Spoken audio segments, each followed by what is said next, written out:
After the final slap, I found my voice as a black maid and changed everything forever.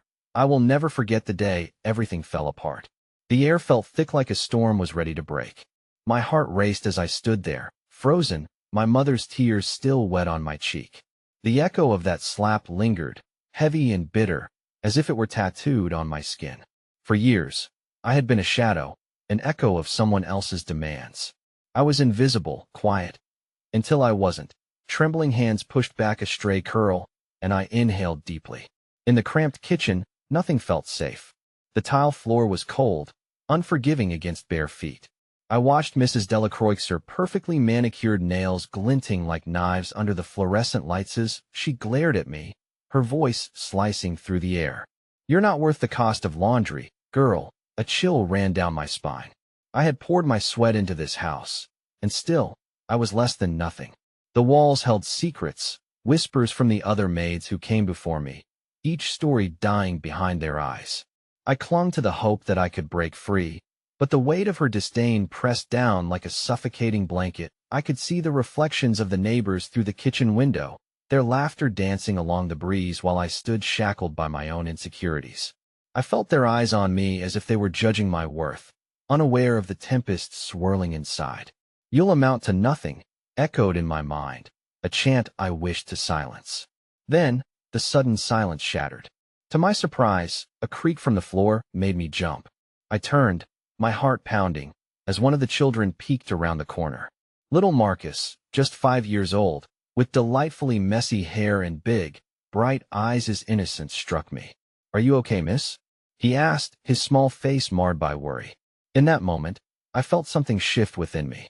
His pure concern was a flicker of warmth in my cold reality, but the world around us was harsh. Just then, Mrs. Delacroix snapped her fingers. "Get back to work, Marcus. Don't take pity on that girl." The words stung. My chest tightened as I bowed my head, feeling small. His little hand waved goodbye, and in that child's gesture, something sparked inside me, a whisper. I had a voice that could rise above the chaos, louder than the slaps of reality that came crashing down on me.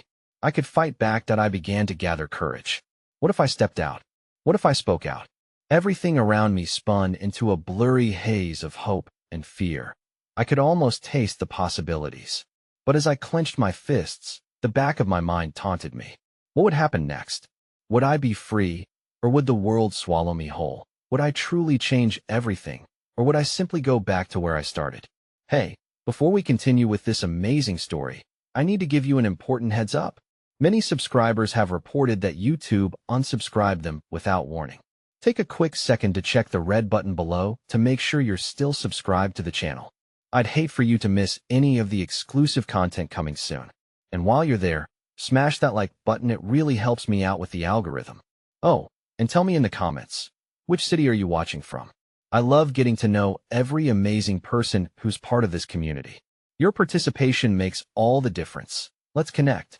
The days that followed felt like stepping onto a battlefield strewn with the debris of my past.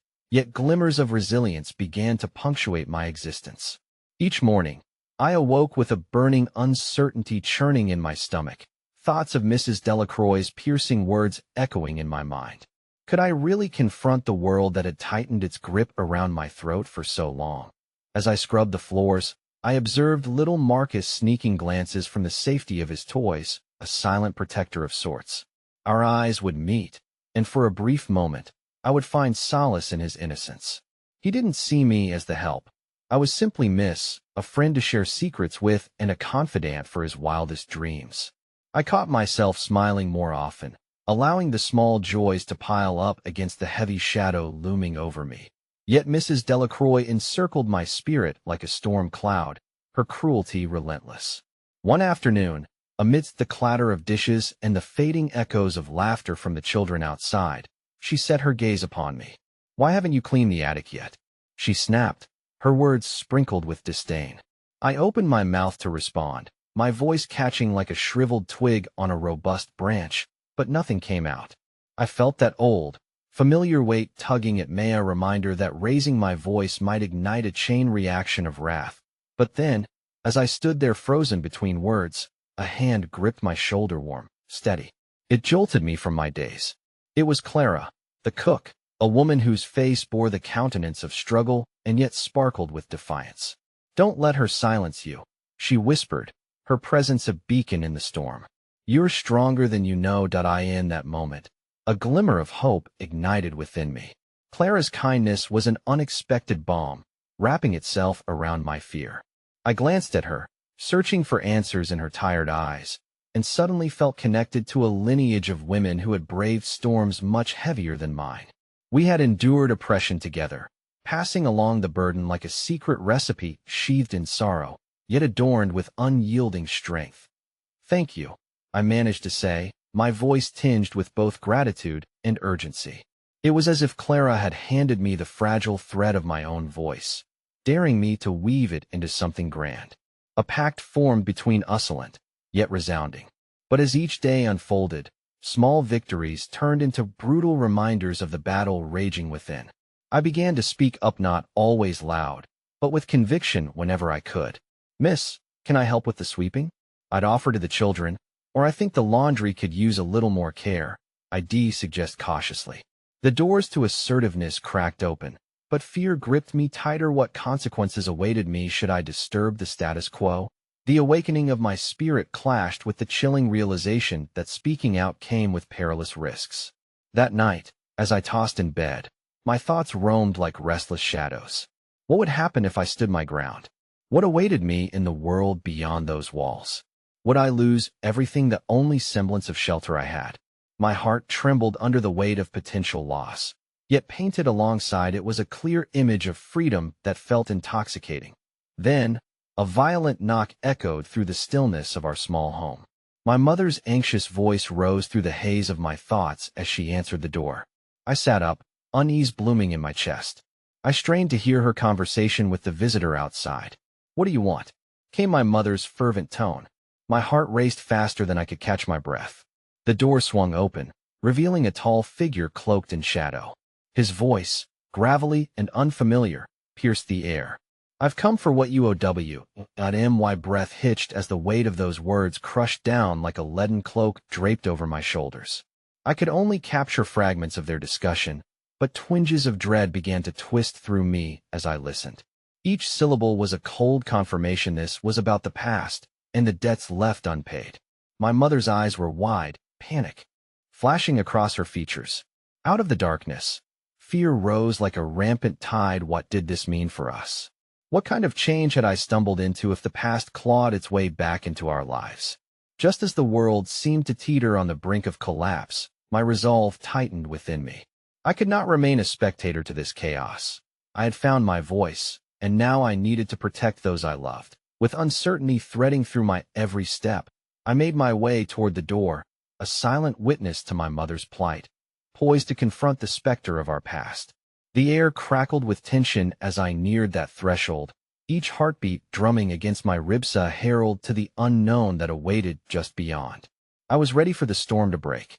The shadows of the evening wrapped around me like a suffocating blanket as I stood hesitantly outside the door, the conversation between my mother and the ominous stranger reverberating through my mind. Just as I gathered the courage to step forward, the door swung open with a force that rattled my bones, and I stumbled back instinctively, my heart lodged in my throat. The figure in the doorway stood tall and commanding, a man whose presence filled the frame as though he were a specter from a nightmare. His features twisted in a grimace as he cast a penetrating gaze at my mother, who looked small and vulnerable beneath the weight of his glare. "Get your house in order, Marie," he hissed, the muscles in his jaw clenching tight. "You know your time is running out." Mr. Hawkins, please, I don't waste my time with excuses. You have until the end of the month. After that, I won't be coming back. And just like that, the door slammed shut, leaving behind a chilling emptiness that seeped into my chest. I met my mother's despairing eyes, which told stories of losses I had yet to comprehend. "What was that about, Mama?" I asked, my voice trembling as I gripped the doorframe, half seeking support, half desiring to recoil from the truth that hung thick in the air. She shook her head, tears pooling in her eyes.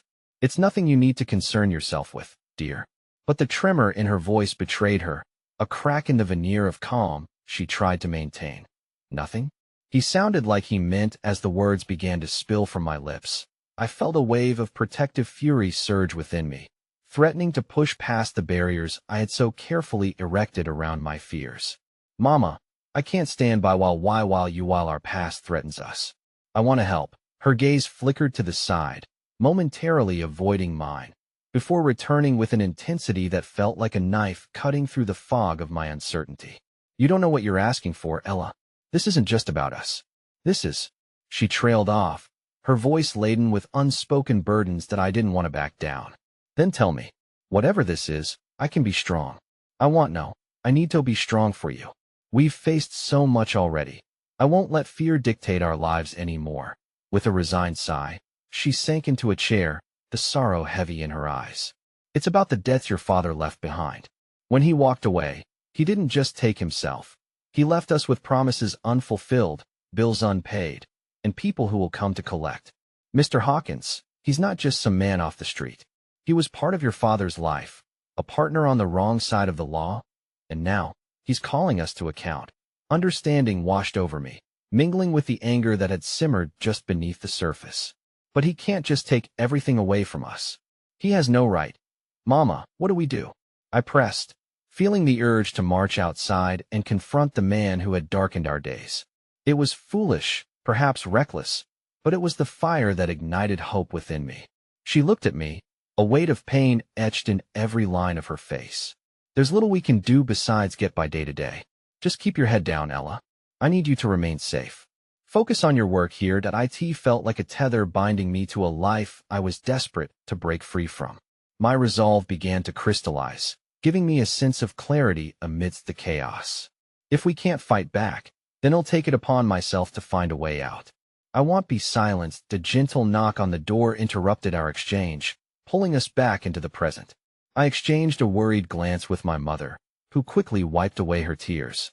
Opening the door hesitantly, I encountered Clara, her presence a balm amidst our storm. I thought I heard voices, she said softly, picking up on the tension instantly. Is everything all right? Before I could answer, my mother stepped in. It's fine, Clara. Just a misunderstanding. But the lie hung heavily in the air. There was an unspoken truth under the surface. Clara studied us, her expression shifting. I'm not one to pry, but if you ever need support, any kind of help, I'm here for you. I know what it's like to be trapped with nowhere to turn. Surprised by her sincerity, I felt that fleeting warmth touch the edges of my resolve. But then I realized this was not enough. I needed to act, not just for myself, but for my mother, for the family we had lost, and the one we could still protect. Thank you, I said, suddenly aware that I might be ready to reach out further, to gather strength from those around me. As I faced the impending storm as Clara left, I turned back to my mother, whose somber expression weighed upon me. Mama, we can't wait any longer. I need to figure out how to confront Mr. Hawkins. We can't allow him to take everything. We have to find a way to rise. But just as my words began to hang in the air, a faint light flickered across my mother's eyes. Yet before hope could root itself deeper, a deafening crash echoed from the kitchen. My heart raced as I rushed toward the source, my mother following close behind. When we reached the doorway, time seemed to stand still before me. The children shrieked in alarm, and amidst the chaos, jars had shattered, their contents spilling, a swarm of panic seeming to take hold of the house. In the center of it all, a piece of paper lay undisturbed. I bent down to pick it up. The sight of it sent ice running through my veins. A single document stamped with the seal of the estate, bright red letters demanding payment. A due date closer than any of us could bear. In that moment of deepening despair, an unsettling realization struck. We were not just fighting shadows of our past, but the reality of a future that could slip through our fingers, as fragile as glass. The storm was upon us. Then all at once I felt myself standing at the precipice not just of chaos, but finally, of potential. The choice to step forward had never felt more necessary. I was ready to gather my strength, to voice the unspeakable, and I would finally confront the weight of our history head-on. Before anything else could shatter, my determination hardened into something unyielding. Today, we would find a way through the remnants of hope, revealing the truths lying dormant beneath the surface. Just as I was about to turn to my mother, the door creaked open once more, and in stepped Mr. Hawkins. The air crackled with the tension of an impending storm, and I felt the room pulse with uncertainty. This was not just another encounter. It was the test of everything I had just begun to reclaim. My heart pounded against my ribcage as the door swung wide, revealing Mr. Hawkins in all his intimidating presence. His eyes glimmered with an unsettling mix of confidence and cynicism, surveying the chaos that had ensued in my mother's kitchen. The shards of glass crunched beneath my feet, and I steadied myself against the wall, panic churning in my gut as I realized there was no escaping now. Well, he said, a smirk curling his lips. Seems like I've arrived just in time to witness the aftermath of your little domestic disaster. Quite the show, don't you think? His tone dripped with mockery, and I felt a surge of anger bubble up inside me, igniting the part of me that had long been stifled. I stepped forward despite the trembling in my legs, my voice quaking but resolute. You have no right to come here, Ella. Please, my mother interjected, her voice a whisper barely piercing the air. She placed an anxious hand on my arm, but I shook it off, feeling an unwavering energy coursing through my veins. No, Mama, I insisted. He needs to hear this. My eyes locked onto Hawkins, a mixture of fear and determination lighting a fire in my chest. You think you can just barge in and terrorize us? We won't let you destroy our lives. He chuckled, a low and mocking sound. And what, exactly, do you think you can do about it? You're just a child playing at being an adult. Those debts aren't going anywhere, nor am I. Your mother knows that all too well. The heat of his words pressed against me, but I pushed against it, refusing to let it consume me. Maybe I'm still a child, but I won't stand by and let this fear dictate our lives any longer. You don't know, user, what we've endured. You are just a shadow from our past. Hawkins' expression morphed from amusement to something darker. Be careful with your words, Ella. Shadows can be more dangerous than you think. The coldness in his eyes sent shivers down my spine, yet something twisted inside me as I dug my heels into the ground. Enough of this. My mother's voice cracked through the tension, grounding me once more. Leave us in peace, Hawkins. We've already lost so much, and you want to take everything else from us? He stepped forward, invading our space with a presence that crackled like static. Peace. You think you can bargain with me for peace? You've had your fair warning, Marie. Find a way to settle your debts, or ill ensure your precious little abode crumbles beneath you. The implications of his words hung heavy in the air, a suffocating silence where hope had just begun to spark. As he turned to leave, my heart raced with a newfound clarity. If you think we're going to cower, you're mistaken. We'll find a way to rise. I swear it. Hawkins paused at the threshold, glancing back over his shoulder, a thin-lipped smile dancing across his face. That's the spirit, Ella.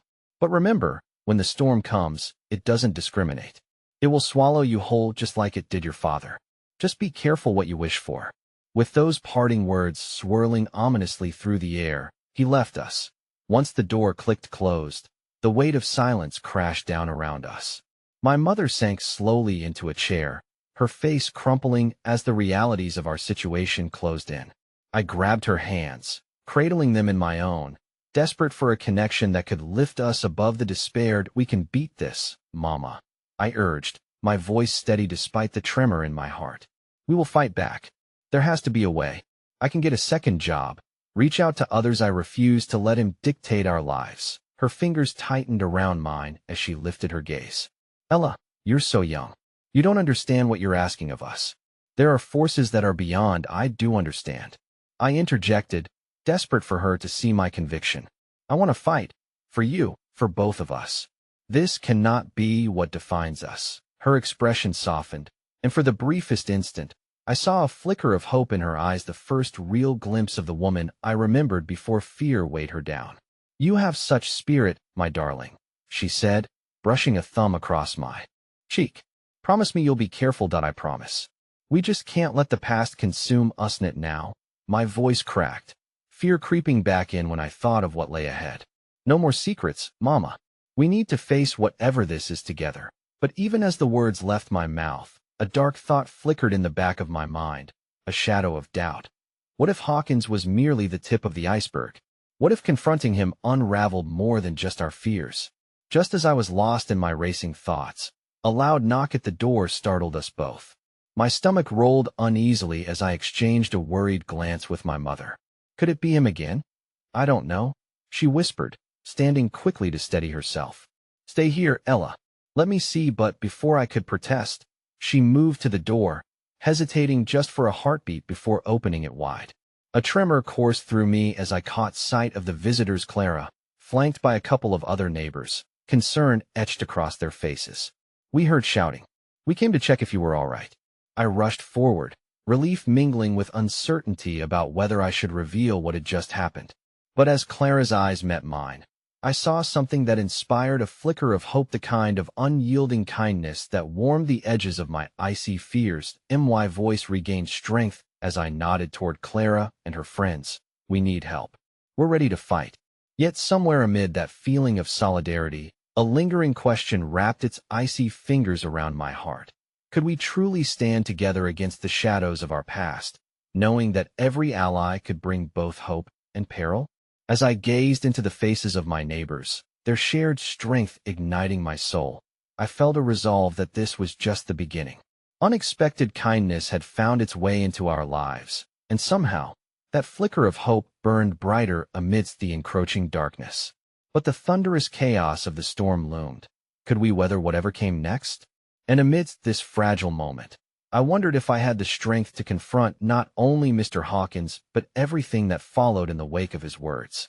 The initial warmth of community that Clara and the others brought into the kitchen was quickly overshadowed by the daunting reality of our situation. Their faces filled with concern, yet radiating strength, were like a balm to my restless spirit.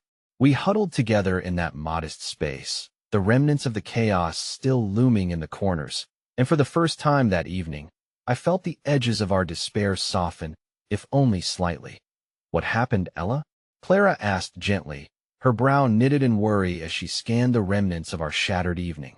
Just some old problems that won't seem to stay buried, I replied, biting my lip as I glanced at my mother, who stood behind me, her expression a mix of gratitude and residual fear. Clara's gaze turned serious. You know we're here for you, right? You don't have to face this alone. That single statement filled me with warmth, the realization that perhaps, just perhaps, we were not as isolated as I had felt for so long. I took a deep breath, clutching my mother's hand tighter, summoning the courage to share.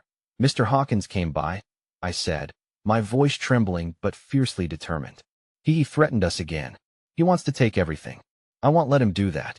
We need to fight back together. A ripple of murmurs passed through the small group as they processed my words. I saw the reaction: shocked glances, hesitant nods, and clenched fists that reflected their rising indignation. Clara stepped closer, her eyes fierce. Then let's fight. We'll come up with a plan. At that moment, my heart swelled with the possibilities of solidarity.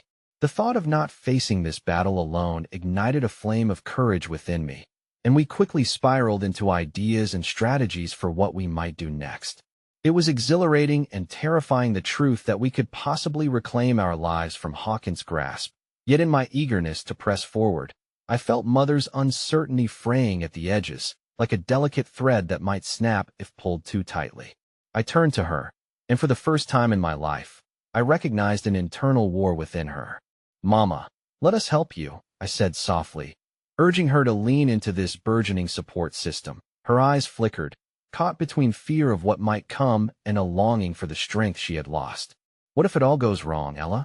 She whispered, almost pleading. What if it doesn't? I challenged gently, hoping to coax out the remnants of her former resilience. What if we find more strength together than we ever had apart? Tears glistened in her eyes as she grappled with the weight of my words, a tumult of hope and fear tangling into a complex web. Finally, with a deep sigh, she nodded, a quiet acceptance that we would face our battles side by side. Our group huddled together, brainstorming ideas on how to confront Mr. Hawkins. An unexpected idea emerged from a friend I barely knew well, Oliver, a quiet boy from down the street who often kept to himself. What if we organized a fundraiser? He suggested shyly, his voice barely rising above the chatter. We could gather together the people in the neighborhood who faced similar issues and rally support. If we could show Hawkins that we're not just letting him walk all over us. The room fell silent for a moment, all of us considering the weight of his proposition. There was something stirring within that simple idea. It was the essence of community spurring us into action, giving us an entity to unite against rather than being trapped by fear.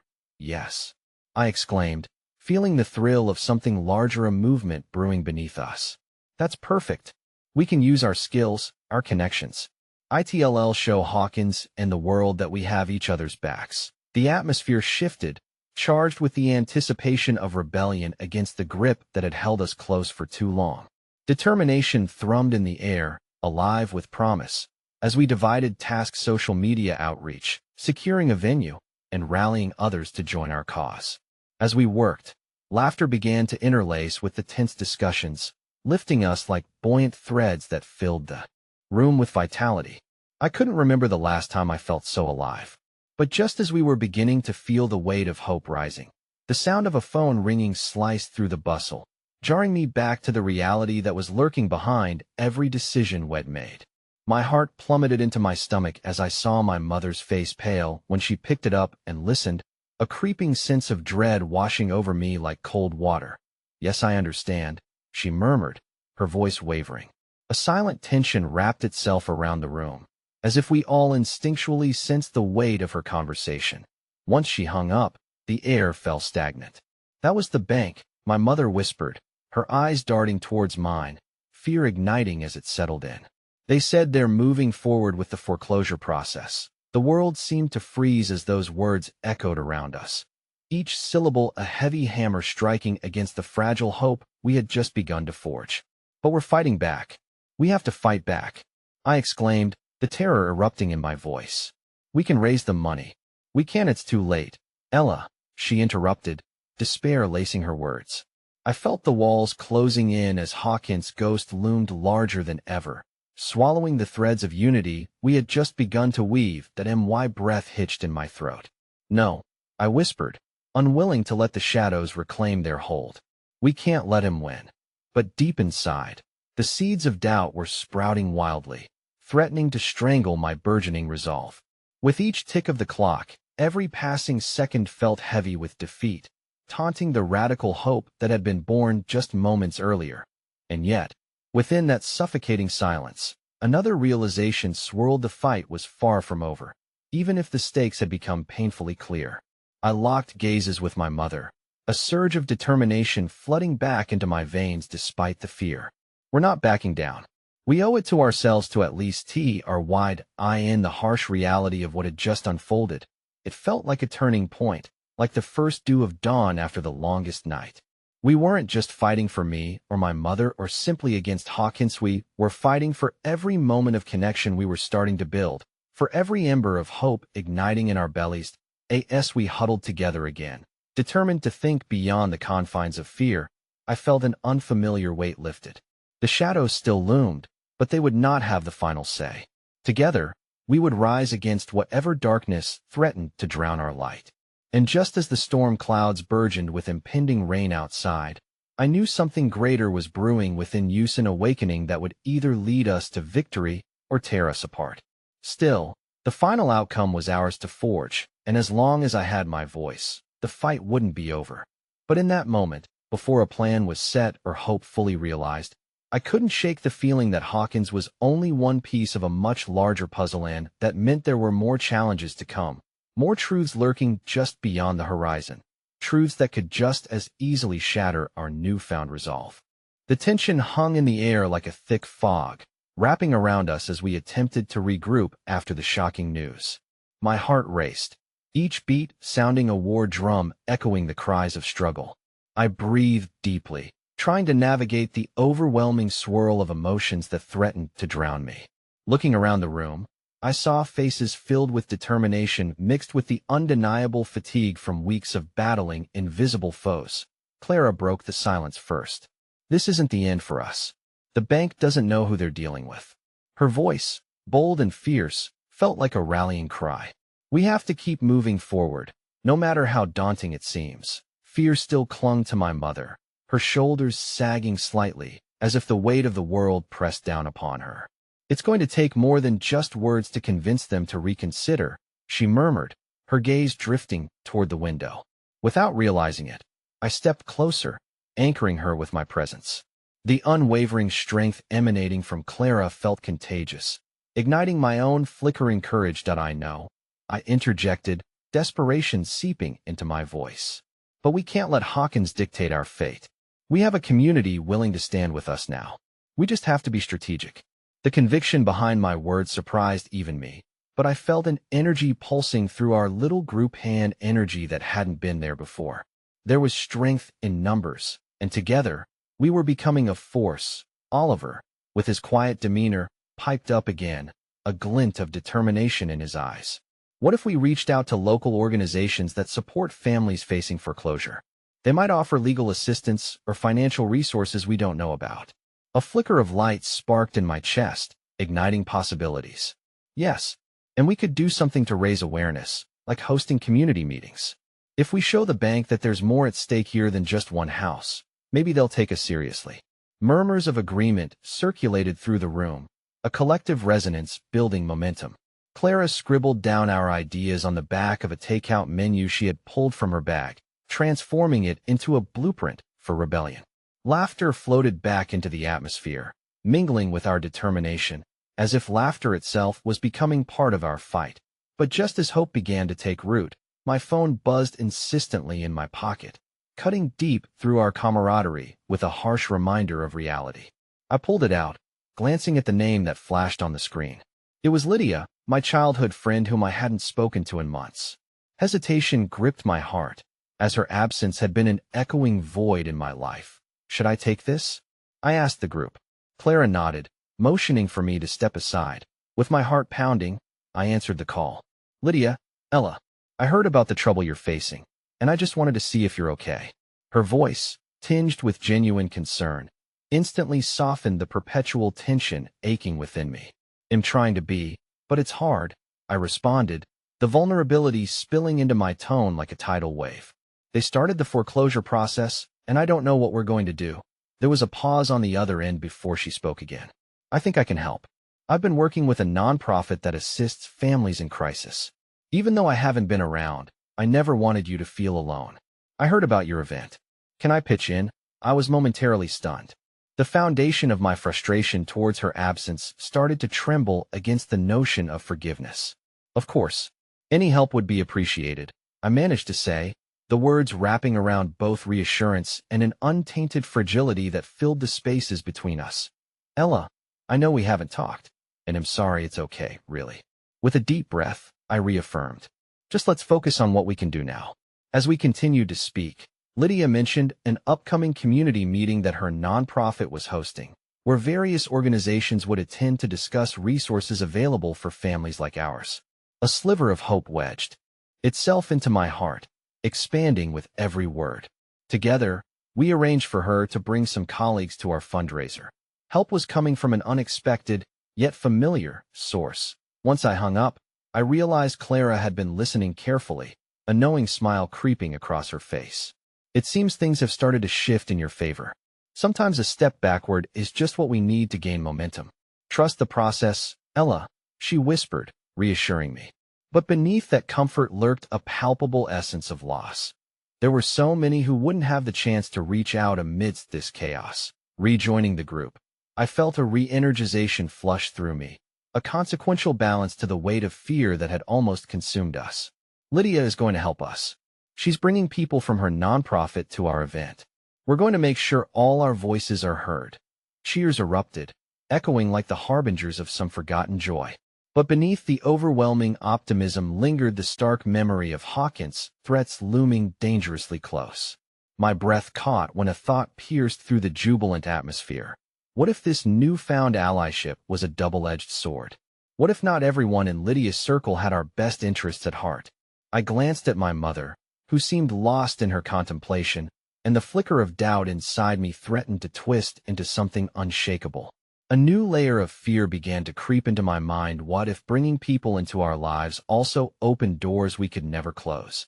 As we finalized our plans going forward, seated in that small kitchen filled with laughter amidst the fast-closing hours of dusk, I felt an awakened swirling of hope and apprehension weaving tightly together in my chest. There was the distinct realization that whatever lay ahead, it would not be easy. The road we were about to navigate would still be marred with potential pain and scars we couldn't predict. And yet, amidst this collective resolve, I sensed an undeniable shift happening not just in our community, but within myself. My voice, the one I had long feared to fully embrace, was starting to emerge. But as the path ahead unfolded with each delicate step, I couldn't shake the feeling that lurking above our fragile hopes was a fearsome storm, waiting to unleash its fury at the most unexpected moment. As the evening closed in, drenched in both uncertainty and flickering anticipation, I realized with chilling certainty I had only just begun to find my voice amidst the chaos. And the fight against Hawkins was swiftly becoming a battle for much more than a home. It was entangled with unveiling the truths and secrets waiting just beneath the surface of our lives, hidden from the light for far too long. The next morning dawned with an overwhelming blend of anticipation and dread. As I stepped out to face the day, the sun's rays pierced through the lingering clouds, illuminating the neighborhood in a way that felt almost hopeful, yet uncanny. There was a tension wrapped in that brightness, a deceptive veneer of tranquility. I grabbed my bag and made my way toward Clara's house, determined to finalize our plans for the community fundraiser. As I walked, the world around me buzzed with life, the laughter of children playing in the nearby park, the scent of fresh bread wafting from the bakery down the street, and the cheerful chatter of neighbors exchanging pleasantries. But beneath this ordinary rhythm lay a silent undercurrent of anxiety. The headlines of financial ruin and eviction hung over us like a dark cloud, unseen but palpably felt. Each step felt heavy as doubt crept back into my thoughts. What if this was just a false dawn? Clara greeted me with a warm smile when I arrived. She was on the phone, her voice energetic as she shared our vision, and it filled the room with palpable enthusiasm. I couldn't help but smile. Her tenacity was infectious. But despite her bright demeanor, a gentle weight of worry still tugged at my heart. The knowledge that we were fighting against overwhelming odds gnawed at me, reminding me that every moment spent building hope could be shadowed by the looming threat of Hawkins. Okay, I think we're almost ready for the big day. Clara beamed as she hung up. We have enough volunteers, and people are starting to spread the word. I nodded, feeling a flicker of excitement before malice crept back in. What if they don't show up? What if this is all for nothing? Ella, she said softly, stepping closer, we can't predict the future. All we can do is put one foot in front of the other. Remember what we talked about, every little bit counts. Even if one person shows up, it's still one more voice, right? I sighed, the reassurance washing over me like a balm. We spent the next hour finalizing arrangements, surrounded by notes and colorful flyers that Clara had made. Just as we began mapping out the event layout, a familiar voice interrupted us from the doorway. Did someone say event? Lydia stepped in, her presence drawing our attention like a bright flame. I brought flyers for my organization, and also some local businesses are looking to partner with you. Lydia, I exclaimed, feeling the warmth of her energy wrap around my anxieties. This is amazing. We quickly fell into a rhythm of planning and collaboration as Lydia shared her network, her confidence lending strength to our faltering aspirations. As we worked, I was struck by the striking change in our dynamic. Her presence felt like a lighthouse guiding us through tumultuous waves. Though our past was marred by silence and distance, we were both facing the same storm together now. After hours of gathering resources and creating momentum, a wave of exhaustion settled in. We took a break, allowing the weariness to consume us for a moment. It was during this quiet space that Clara's phone buzzed, breaking the silence. The look on her face shifted, concern etching deeper lines into her features. Guys, it's about Hawkins, she stated, her gaze darting nervously towards us. They just sent me a warning about the fundraiser. What do you mean? Lydia asked sharply. They said they'll be watching us closely during the event and that they are fully prepared to take action against anyone who tries to oppose them legally and otherwise. A thick silence encapsulated our small circle. It felt as if the air itself had vanished, replaced by a weighty uncertainty. They can't do that, right? I asked, my voice barely above a whisper. Actually, they can, Clara replied gravely. They're using intimidation tactics, hoping that it drives us away from our movement. If we push forward, we risk drawing their ire. We don't just fight for our home anymore. We're fighting against a formidable adversary. The reality of the situation crashed into us like a roaring tide, threatening to drown the fragile hope we had nurtured. I felt my heart clench painfully. The stakes were higher now, our determination seemingly likely to invoke the wrath of a ruthless giant. What if we get shut down before we even start?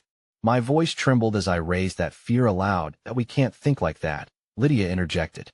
We need to press on. People need to know this isn't just about us.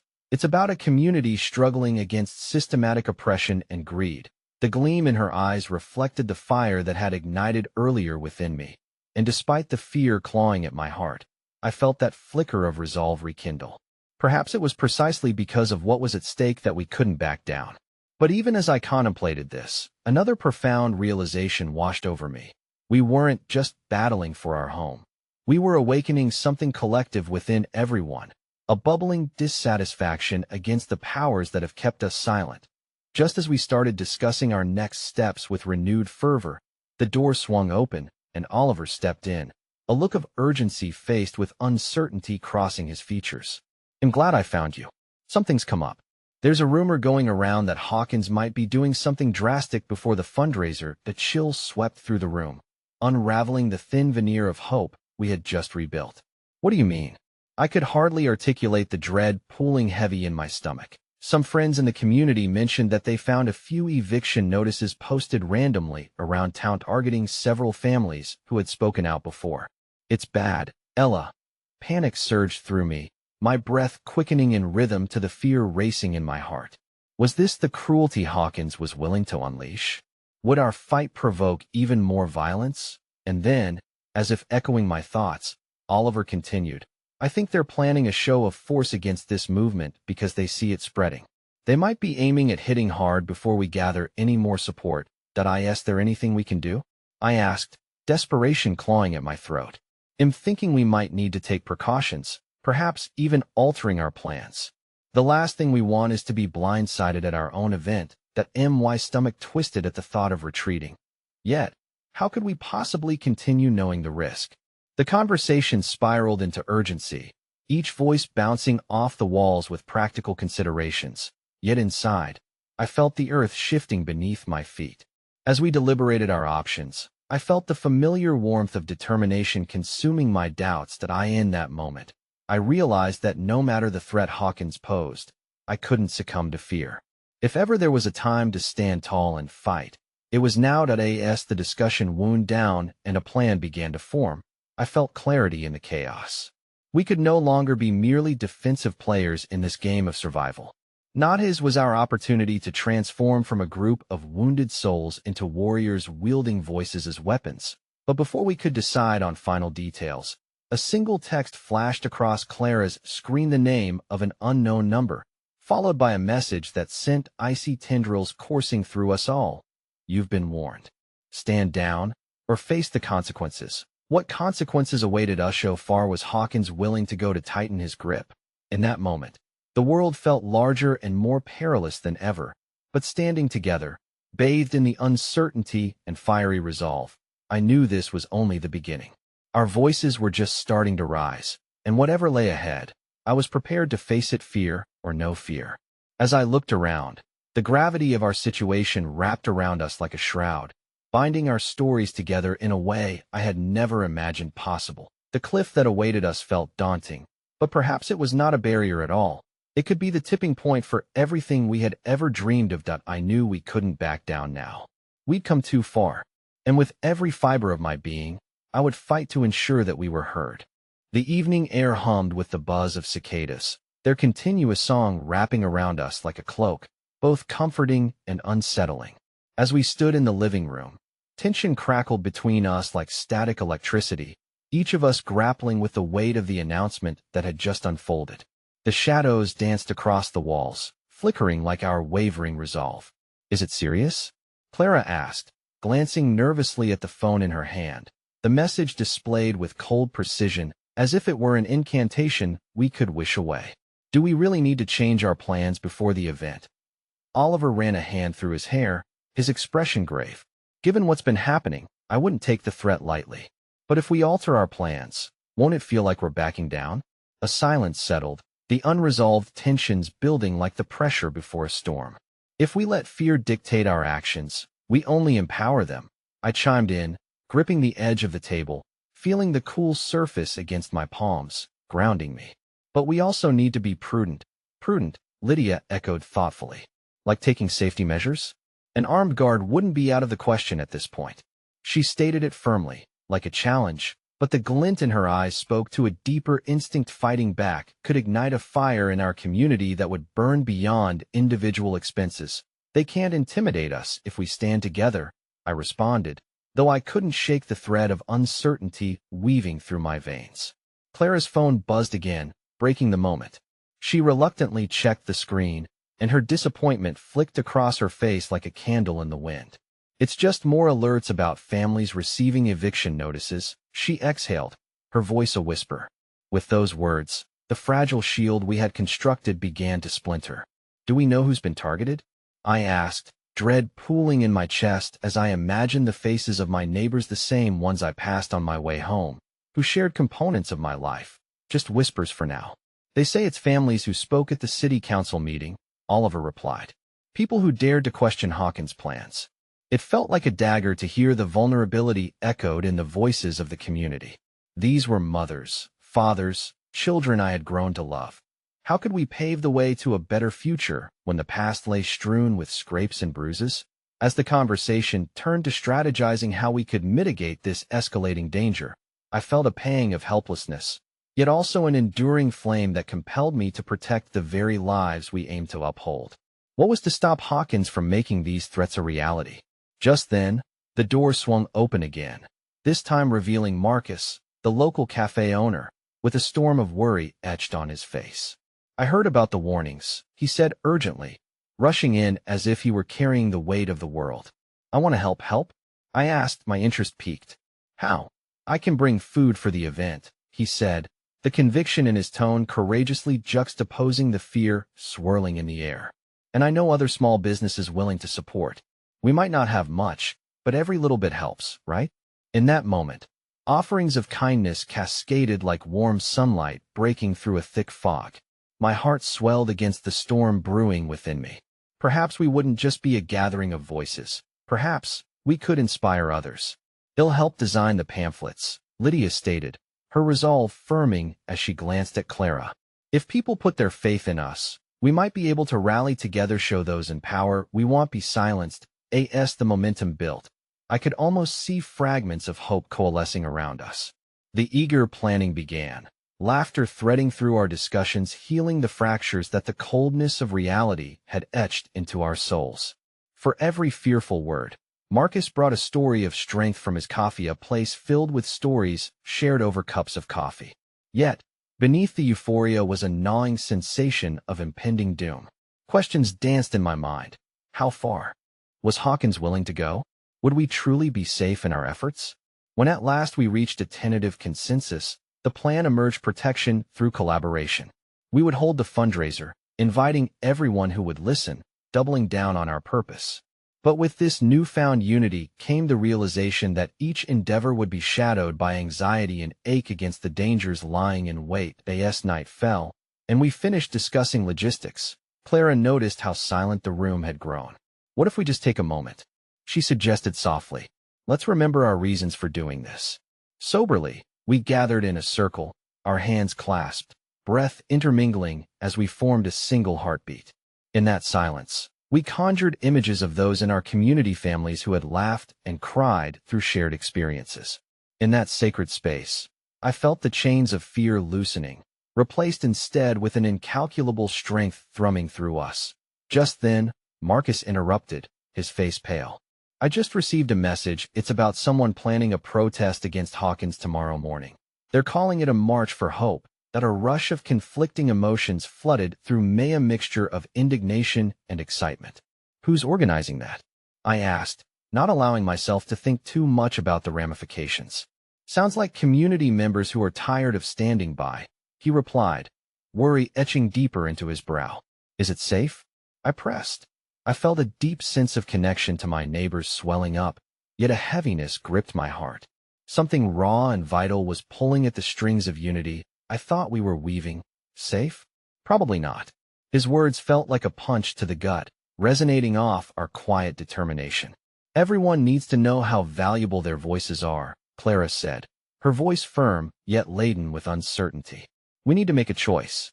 Either we stand still and watch everything crumble around us, or we step out and start a fire. What fire can we light through fear? What will it ignite? I whispered, the truth of it sneaking up on me like shadows in the night. Whatever that fire coursed with, we had to decide if we were willing to feed it. Even at the expense of our safety, as we stood on the edge of dawn, my heart racing in tandem with the voices in my head. I felt their presence surge through me, once more a chorus of unity echoing against the backdrop of the storm that awaited. We hadn't just found the fire.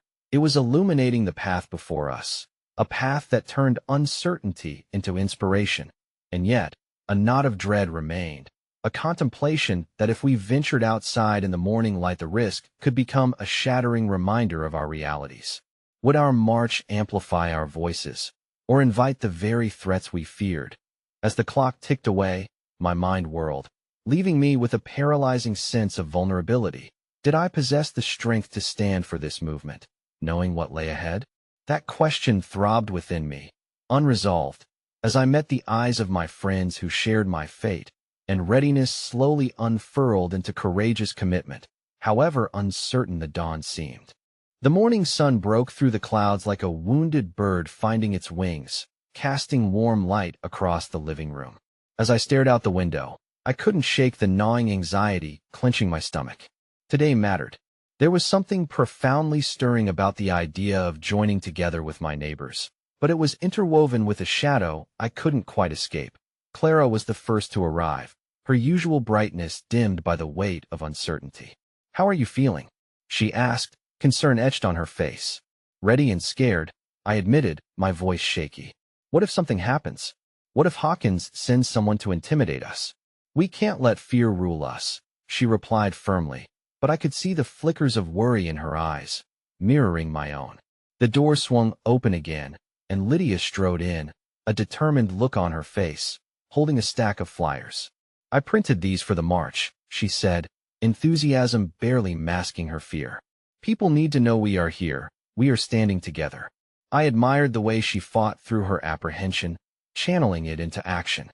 Yet, the city felt like a tightrope stretched over an abyss, and any misstep could plunge us into turmoil. As we gathered around the kitchen table, we began discussing the logistics of gathering everyone. There was a fervor in our voices that offered comfort, a shared heartbeat echoing through the room. Marcus arrived soon after, his eyes darting restlessly between each of us. "Have we heard anything from the protest organizers?" he asked tentatively. Before we could respond, an urgent text buzzed through my phone, the screen lighting up with a message from a neighbor. "Anna, be careful. We've heard rumors that Hawkins is planning to disrupt the march," it read, the implications sinking heavy in my chest. "Do we still go?" I asked, fear lacing my voice. "What if it was just a trap to silence us? Do we really have a choice?" Oliver replied quietly, the weight of his words settling over us like lead. "We can't shrink back now." That's exactly what he wants. The tension crystallized into something palpable, a hesitant resolve hanging in the air. It was Clara who finally broke it. "We have to trust in our community," she said, gathering strength from those around her. "We're not just protesting, this is about standing for each other." I caught her eye, and in what felt like a silent agreement, we forged ahead, clinging to a flicker of hope that defied the encroaching darkness. The march began to take shape. People began gathering at the park, a tapestry of banners, tears, and laughter woven together against the possible storm.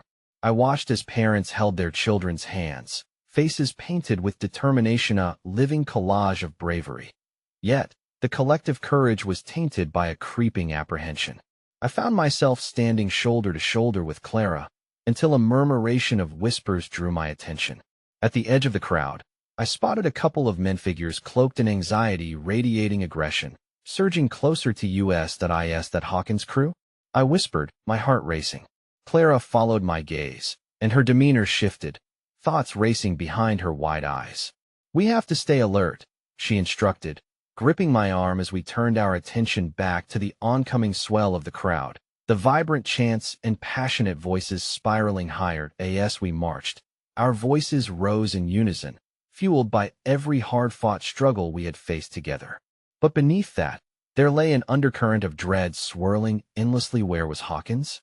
What unfolded next could shift the very foundation we were building. Suddenly, a loud crashing sound echoed through the park, silencing everyone in a heartbeat.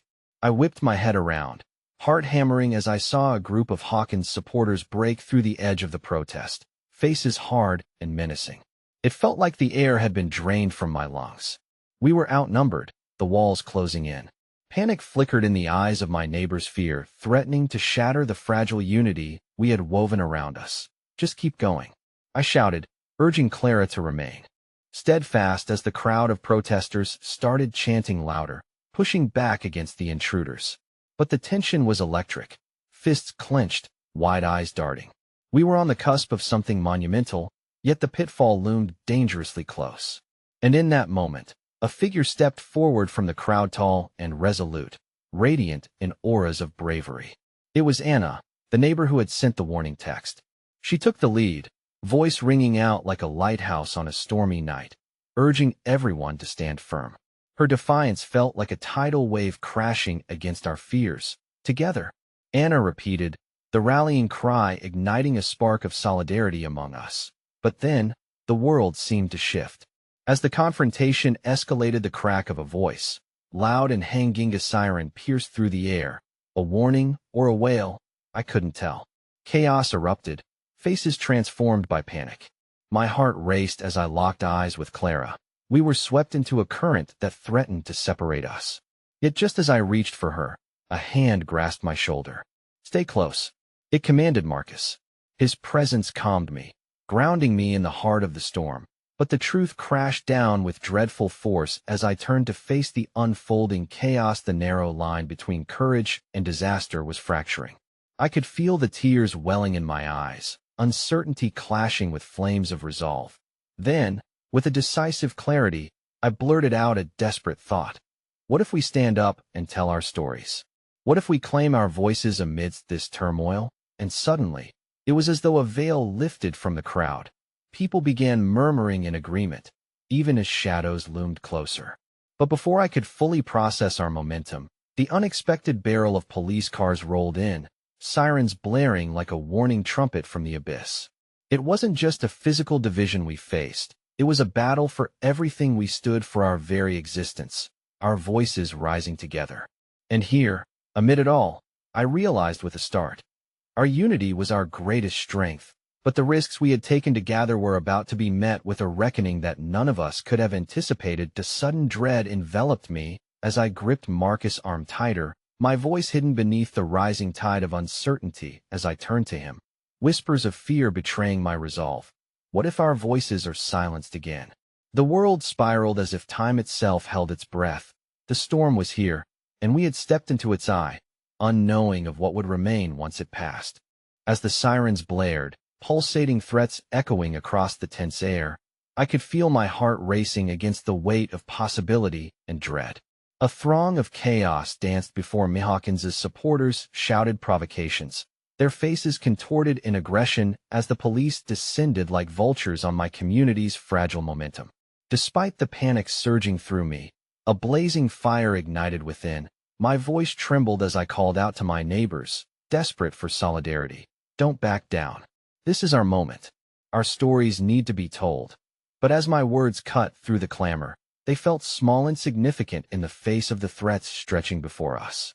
The brutal divide was visible, and for a heartbeat, I felt the hope I had clung to wavering. Yet then, Anna, our harbinger of courage, stepped forward, her voice ringing like a clarion call. We are not afraid. The stories of our lives are powerful, and they will be heard. The echo of her declaration rippled through the crowd, amplifying the essence of our collective struggle.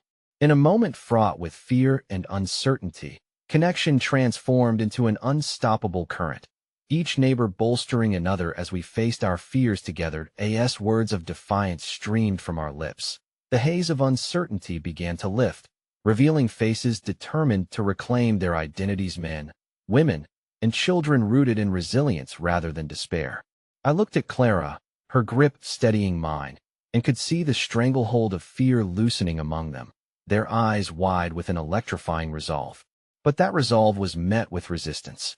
The police, organized and authoritative, began to enforce order, their shouts cutting breaks through our surging voices. Just then, the air quaked with tension, a physical manifestation of our fears finally about to erupt.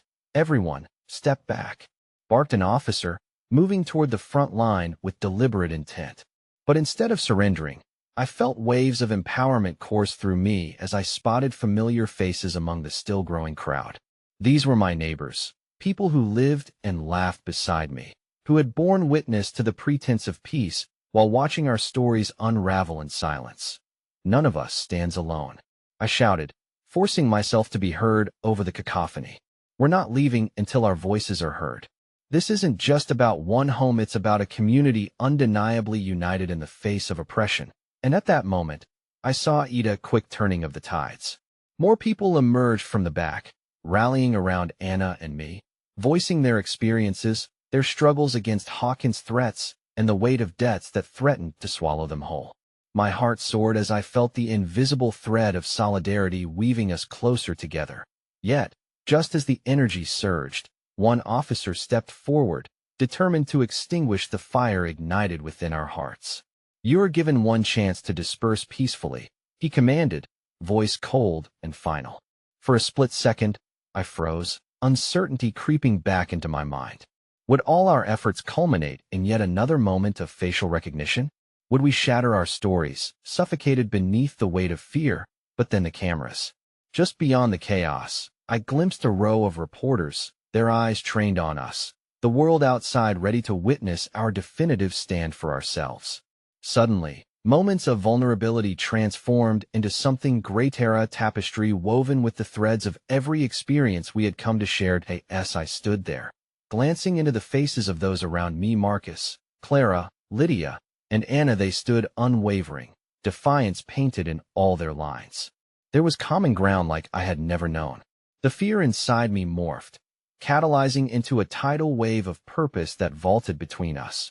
"Mama, I need to ask you to stand with me," I said, reflecting on the many sacrifices she had made to shield me from the oppressive truths of our world. But she was here, her spirit tethered alongside my own, willing to fight this battle no matter how daunting. And so, our collective voices collided. Against the opposition, "We will be heard," resonated through the air, a rallying cry echoing over the chaos that in that moment, I realized the dreadful grip of fear could not contain. It only birthed a coalition of heroes, standing resilient together. This unwavering conviction was stronger than the walls Hawkins sought to build between us. The police officers stood hesitant, their unity cracking under the weight of our numbers, our truth spilling forth, daring them to silence us. The crowd felt a collective force pulsating with resonance, desperate for acknowledgement and renewal. And then, like thunder rolling across the horizon, our stories erupted into an anthem, the chant of resistance reverberating through the park. Who are we? We are community. We are strength. We will not be silenced. The world blurred around me as I felt liberation coursing through my veins, merging our histories into one powerful narrative. I looked into the eyes of my neighbors, and in that gaze, I saw the true essence of defiance reflect back. We were not defeated, we were reborn. Yet, just as the audience of onlookers rallied behind us, I caught a glimpse of Hawkins approaching from the side, his smirk powdery with smugness, sharpening the tension in my gut like a knife's edge. This confrontation was far from over, and the battle ahead lay intricately woven into the fabric of our stories. As he stood before us, the distance closing like the closing chapters of a tumultuous tale, I felt a whisper of doubt brush against my consciousness. Would we have the strength to push through against the stern facade he wore? Would our voice rise above his scoff of control? As the confrontation arrived, I felt an unbreakable bond tethering us together, each neighbor ready to reclaim their narrative. It was our truth against his, and with that realization, I understood something profoundly vital. A battle for our voices had merely begun. "Ella," Marcus shouted, his voice cutting through the noise. "Remember who you are?" And in that moment, beneath the weight of responsibility and pride, I lifted my chin. We are more than just a chorus, we are a symphony, I proclaimed, awareness rising like the dawn breaking, and together, we will reclaim our stories. We will finally rise. As my voice rang out amidst the crowd, I felt the collective heartbeat echo with newfound vigor. We were standing at the precipice not just of our fears but at the start of a journey against things that had tried to silence us for far too long. The storm was fierce, but we were fierce too, and once again, the air hummed with the clarity that we would not let Hawkins win. However daunting this confrontation would be, we stood firm together, ready to transform our collective narratives into a powerful testament of resilience and courage. This wasn't just fight. It was a journey towards something far grander, a testament to our voice echoing through the fabric of generations, already stamped in the annals of memory and no longer shackled by silence. We would rise together, charting a course toward change that would blend history with our fears, illuminating the path toward freedom that we would finally claim. And in that resolute belief, I understood that the heart of our movement rested not in mere words but in the countenance of every soul willing to stand and reclaim their narrative.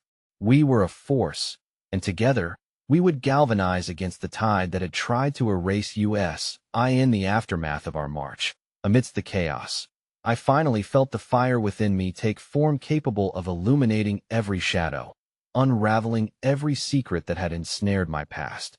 As I locked eyes with the gathered crowd around me, each acknowledging their own strength, I found the courage within that I had been searching for my entire life. We were not just participants in a rally. We were the living embodiment of change, an unstoppable tide poised to reclaim not just our home, but our rightful place in the world. Together, we would rewrite history, and this time, we would shine. As the last echoes of our voices mingled with the dawn of a new day, I could only think of one resounding truth. In standing together, we were defining not just our present, but every possibility of the future that lay before us, each moment a testament of our strength, courage, and undeniable resilience.